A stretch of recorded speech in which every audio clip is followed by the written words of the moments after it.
Hello viewers, আসসালামু আলাইকুম। আজকে আমরা তৈরি করব লবঙ্গ লতিকা পিঠা। তো চলুন রেসিপি ভিডিওটি শুরু করা যাক।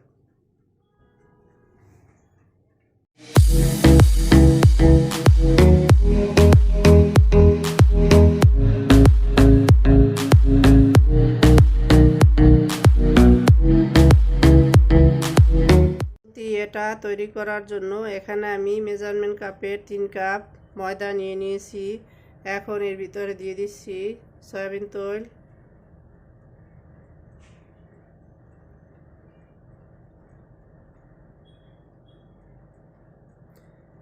এখানে আমি প্রায় হাফ কাপের মতো তেল দিয়ে দিয়েছি। দিয়ে দিচ্ছি স্বাদ মতো লবণ। এখন এটাকে হাতের সাহায্যে তৈল আর লবণের সাথে খুব ভালোভাবে মিশিয়ে নেব। এভাবে ঘষে ঘষে মিশিয়ে নিতে হবে, এতে করে পিঠাটা খুব বেশি ক্রিস্পি হবে।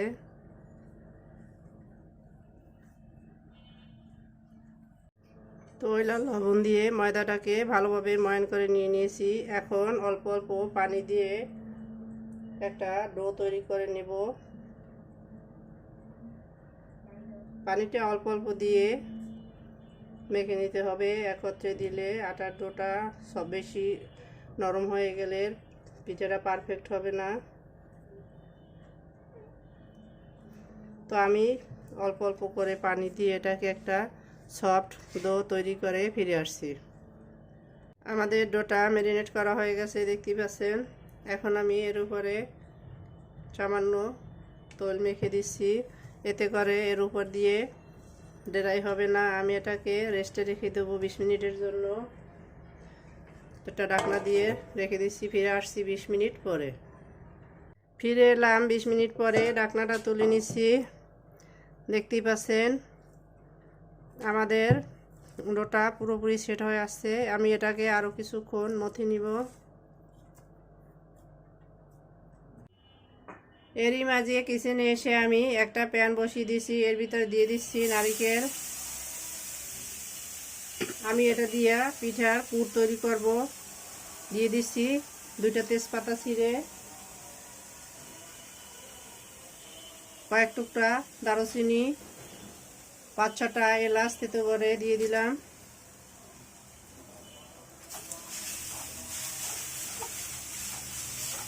এটাকে আমি কিছুক্ষণ ফ্রাই করে নেব, এতে করে নারকেল থেকে খুব সুন্দর একটা সুঘ্রাণ বের হবে। এখন এর ভিতরে দিয়ে দিচ্ছি স্বাদ মতো চিনি।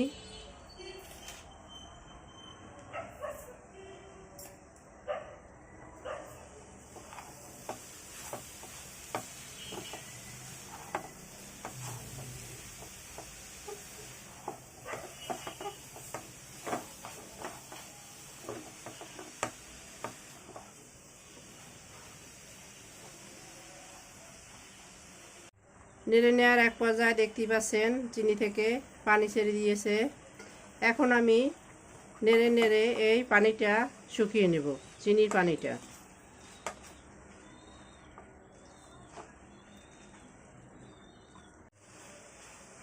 নেড়ে নেওয়ার এক পর্যায়ে চিনি থেকে যে পানিটা বের হয়েছিল সেটা শুকিয়ে আসতে দেখতে পাচ্ছেন। তো আমাদের পিঠার পুর রেডি। এখন আমরা এটাকে নামিয়ে নেব। ডোটাকে আমি ভালোভাবে মথে নিয়েছি। এখন এর থেকে অল্প অল্প করে ডো নিয়ে এভাবে লিচি কেটে নিব।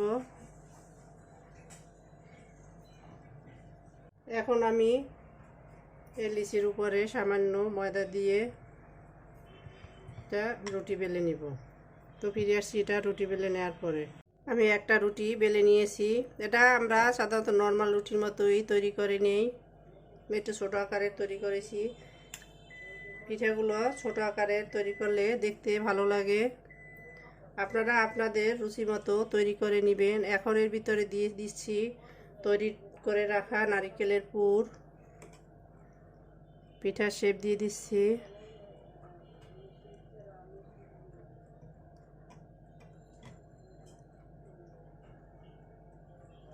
দেখতেই পাচ্ছেন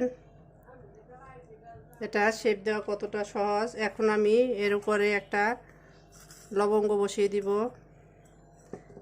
এতে করে এর স্মেলটা ভিতরে যাবে আর এর পাটগুলো খুলে আসবে না, দেখতে সুন্দর লাগবে। তো দেখতেই পাচ্ছেন আমাদের একটা পিঠা রেডি হয়ে গেছে। আমি সবগুলো পিঠা একইভাবে তৈরি করে ফিরে আসছি। আমাদের সবগুলো পিঠা তৈরি হয়ে গেছে, এখন চলে যাব কিচেনে। তো চলুন কিচেনে যাওয়া যাক। কিচেনে এসে চুলায় একটা প্যান বসিয়ে পর্যাপ্ত পরিমাণের তৈল দিয়ে দিয়েছি। এখন আমি এর ভিতরে দিয়ে দিচ্ছি তৈরি করে রাখা পিঠা।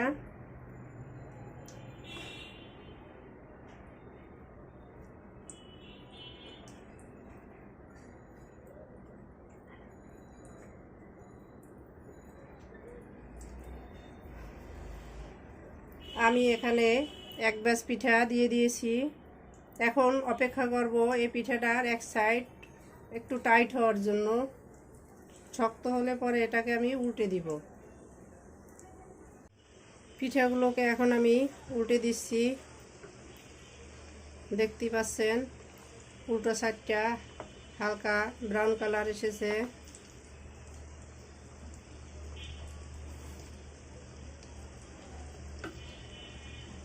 আমি এগুলোকে এভাবে উল্টে পাল্টে ডার্ক ব্রাউন করে ফ্রাই করে নিব। তো ফিরে আসছি এটা ফ্রাই করার পরে। আমাদের পিঠাগুলো ফ্রাই করা হয়ে গেছে, দেখতেই পাচ্ছেন। এক এক করে আমি তেল ঝরিয়ে তুলে নিচ্ছি।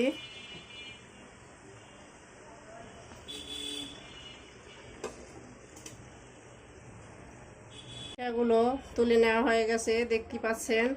আমি একইভাবে বাকি সব পিঠাগুলো ফ্রাই করে ফিরে আসছি। আমাদের সবগুলো পিঠা ফ্রাই করা হয়ে গেছে, দেখতেই পাচ্ছেন। এখন আমি এগুলোকে সার্ভ করে নেব। তো চলুন সার্ভ করে নেওয়া যাক।